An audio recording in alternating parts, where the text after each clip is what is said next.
Welcome to Crawl or No Crawl. This is Carolyn Holzman. Today is August 2nd, day 699 of the Indexation Research Project.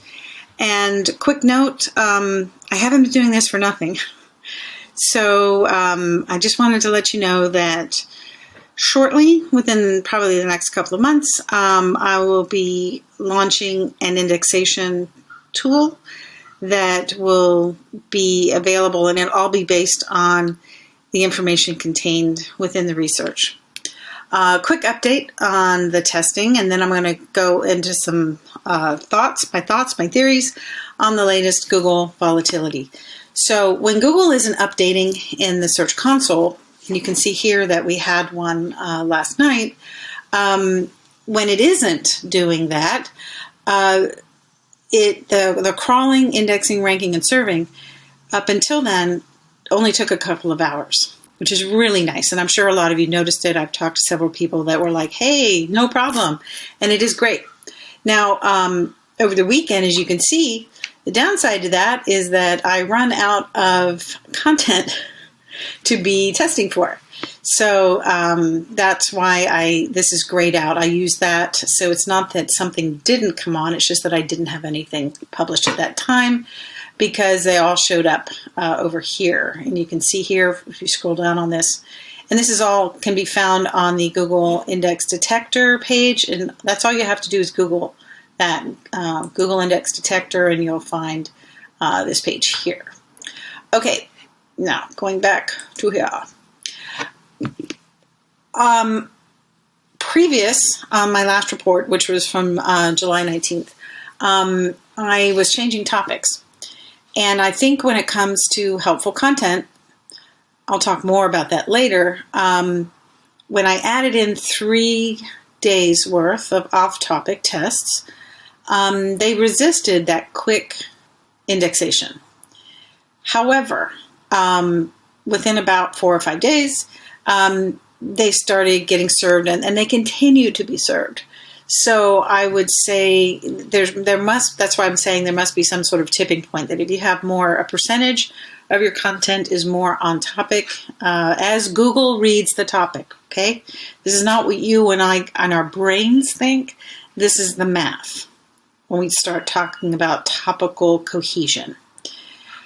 All right, so looking here today, the new test page was launched, submitted through Search Console, and the Google tool inspection bots arrived. Okay, so everything's normal. I'm going to just keep going through the testing on a daily basis, and things, not because there's a problem, but just so that I have a reading on what's going on in there and how quickly are things working.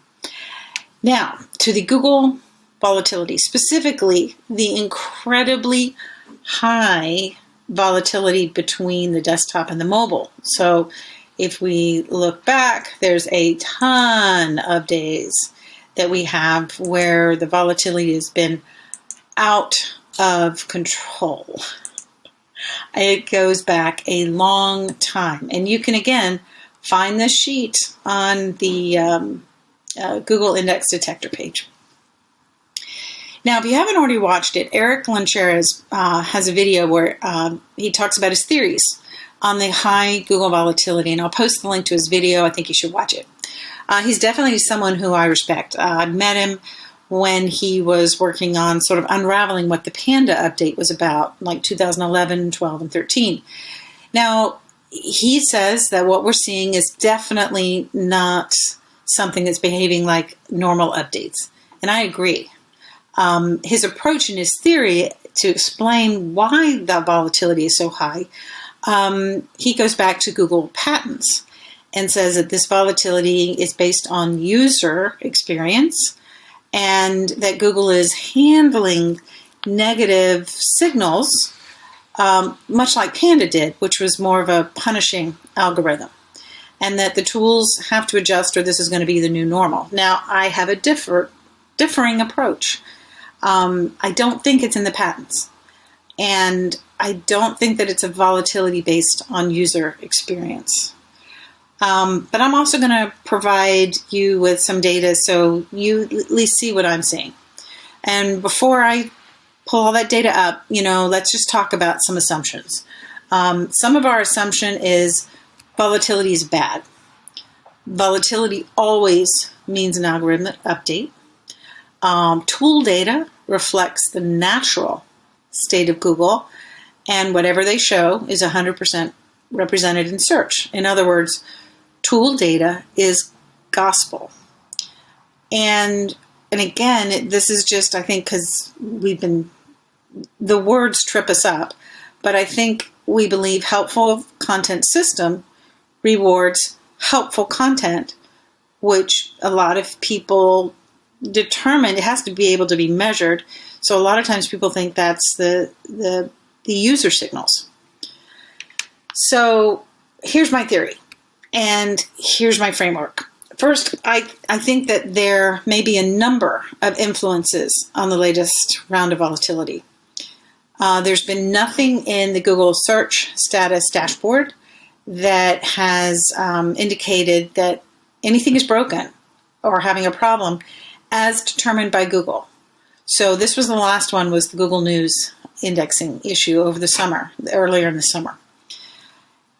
Now, what transpired since May 17th to date is that each crawler that's currently in use has been brought up to the same Chrome build. I will put that in the description, but it's Chrome 114.0.5735.179. Reads like a launch code, but that is what every bot that has a Chrome build right now that's crawling is using. So that's the desktop bot, that's the mobile bot, that's the inspection tool crawlers, and that's the Google safety crawler. That's the one that comes from YouTube when it finds a new link in a description. Now, the only one that has Chrome that I haven't seen update is the Google page renderer crawler. And it's just a way, I think, for Google developers to see a page render, what Google's going to see. Now, I have not seen that one go up to the latest Chrome build, but I've only seen that bot once in all this time. So that's just to qualify it, but really, we've never seen all these bots that Google crawls and uses have the same Chrome build. Now, to achieve that unity, it takes a lot of testing. And I have seen whenever a new Chrome build bot comes into play, that testing takes the form of rollbacks, kind of like they're trying the new one out against the old one. And then when they're done testing, they put everything back, and then they launch a desktop build of the same Chrome, and that serves as a cap on that particular series of tests. So now to what I think we also may be seeing. What if Google is playing with a cache version in the served content for many keywords? Let that sink in.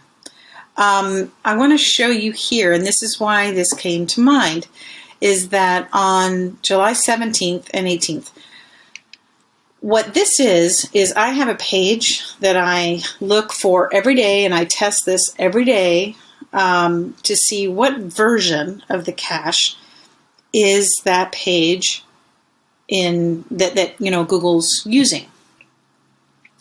And on those two particular days when I tested it, instead of it being, July 13th or July 14th or 15th or 16th, they rolled it back to 7/6. They rolled it back an entire week. And this is what testing looks like in Google. Now, part of this also, I noticed, is that there is volatility in the volatility. There's a certain amount of volatility built into the SERP results. So going +1 or 2 is as normal and natural as going -1, -2. So that range, up to +2 or down 2, That's kind of like a range of where ranking is. Now, if you're familiar with Quora SEO software, there's a feature here called, it's a volatility report. And what you do is you pick a keyword, you pick if it's a local one you want to see, looking from a certain area. You can set that. And then it runs 20 sample searches. And then combines all 20 of those, that if you show up in all of them, in all 20, then it says you're present 100% of the time. And then as it goes down, goes down 5%. So you could be in the number 7 spot 50% of the time. Yes, that is true. Don't take my word for it. If you have Quora, you know about this report. If you don't know about Quora, check it out. I'll put a link in the description if you want to test any of that out and get the best price.